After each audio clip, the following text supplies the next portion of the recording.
வெறுப்பையும் அருவருப்பை உண்டாக்கும் பல நோய்களை உடையவளாக இருந்தால் இவளது நோய் மற்ற குழந்தைகளுக்கு முட்டிக்கொள்ளும் என வீட்டில் சேர்க்காமல் ஆட்டுக்கொட்டிலில் தங்க வைத்தால் சிற்றன்னை.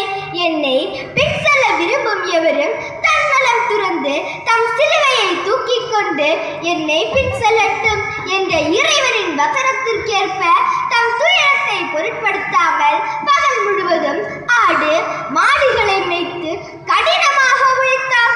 இக்கொடிய வேதனையிலும் இறைவன் மீது அளவற்ற நம்பிக்கை கொண்டதோடு மட்டுமல்லாமல் இறைவனின் பார்வையில் நான் விலை மதிப்பு மிக்கவர் என உறுதியாக நம்பினாள். திவ்ய நற்கருணை மீதும் அன்னை மரியா மீதும் ஆழமான பற்றும் அன்பும் கொண்டிருந்தார். வனத்தில் ஆடு மாடுகளை மேய்க்கும் போது அருகில் இருந்த தேவாலயத்தில் மணி ஒலித்தவுடன் அந்த ஆடு மாடுகளை இறைவனின் பாதுகாப்பில் ஒப்படைத்துவிட்டு திருப்பலியில் பங்கேற்றார். இவரது நம்பிக்கை வீண் போகாதபடி அந்த காட்டுப்பாதையில் எந்த ஓநாயோ நரியோ மந்தையை சிதைத்ததே இல்லை. ஜெபமாலை தனது 6ஆம் விரல் போல எப்போதும் கைகளில் வைத்திருந்தார்.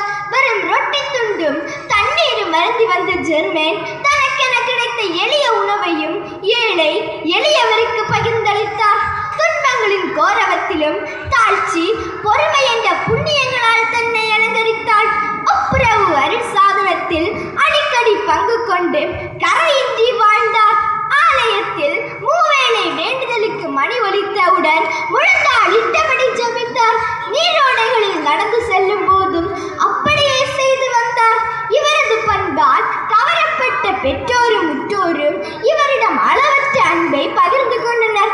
வெறுக்கப்பட்டு தனிமையை பரிசளித்த பெற்றோர் வீட்டிற்குள் அழைத்தனர். அனைத்தையும் மறுத்து ஆட்டுக்கொட்டிலேயே தனதாக்கி தியாக வாழ்வு வாழ்ந்த இறைவனின் சுடர் 1601 தனது 22வது வயது மண்ணில் நனைந்து விண்ணில் ஒளிர்ந்தது. இவரிருந்து 43 ஆண்டுகள் கழித்த பின்பு கல்லறை திறக்கப்பட்டது. என்ன அதிசயம்! இவரது உடல் அழிந்து போகாமல் நறுமணத்துடன் காட்சியளித்தது. இவருக்கு திருத்தந்தை 9ஆம் பத்திநாதர் 1854 மே 7 அருளாளர் பட்டமும் 1867 ஜூன் 29 புனிதர் பட்டம் வழங்கி சிறப்பித்தார்.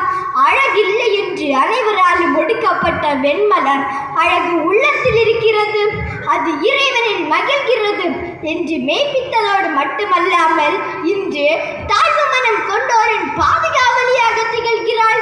நாமும் புனித ஜெர்மேன் குசேலின் வழித்தடம் பின்பற்றி ஜெபமாலையை